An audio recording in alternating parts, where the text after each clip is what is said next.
Hello, thank you for watching my video on solving linear systems. This will be part 1, and this will cover graphing. And so first I'm going to answer some questions about what linear systems are. So what does solving a linear system mean? What are the ways to solve a linear system, and how is it useful? Well, solving a linear system means finding a place where these two lines appear intersect. As you can see from up here, I have these two equations, and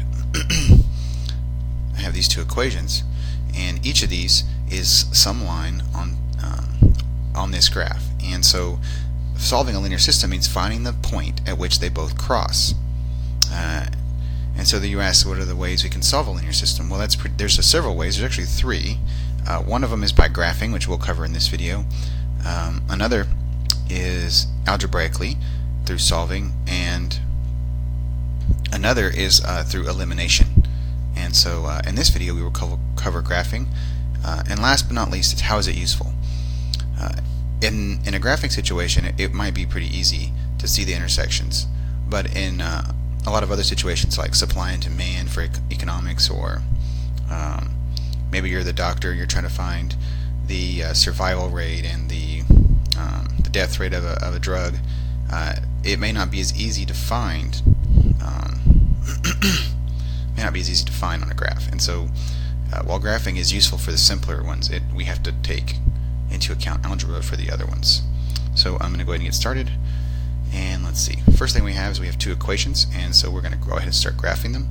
Now, just from the positive 3 there, I'm going to go ahead and know that that is the y-intercept, and this slope right here, 4. So that means that it's going to go, the rise over run is 4 over 1. So it's going to rise 4.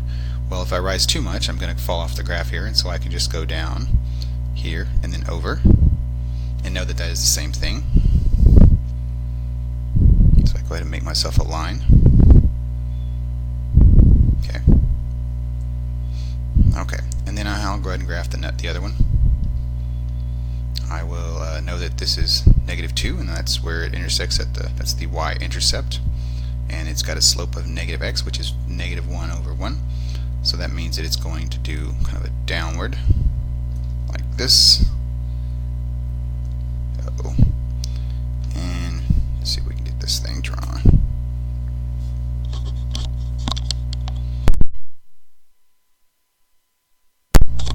And there we go. So we have drawn our line here, and we can see very clearly that our intersection, is right there. So what is this point? How do I get there?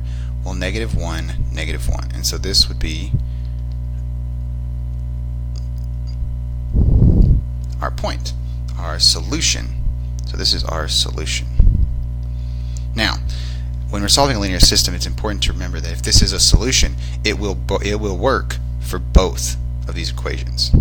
So we're going to take this first one, plug it in, let's see, +3, and we'll take the next one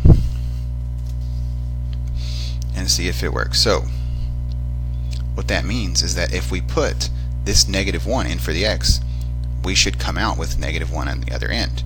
Or if we put -1 in for the y, we should come out with an x equal to -1. And it should be the same for this one over here. So we're going to start with this one. I'm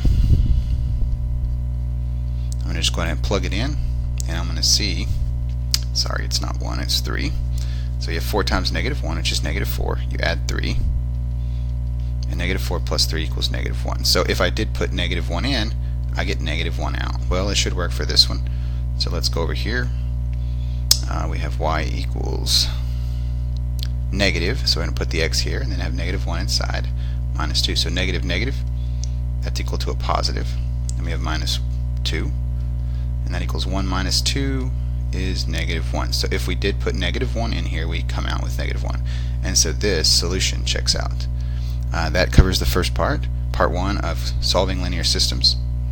I'll go back to our questions here in the beginning, and let's see. So what does solving a linear system mean? It means that we found a solution that fits both problems.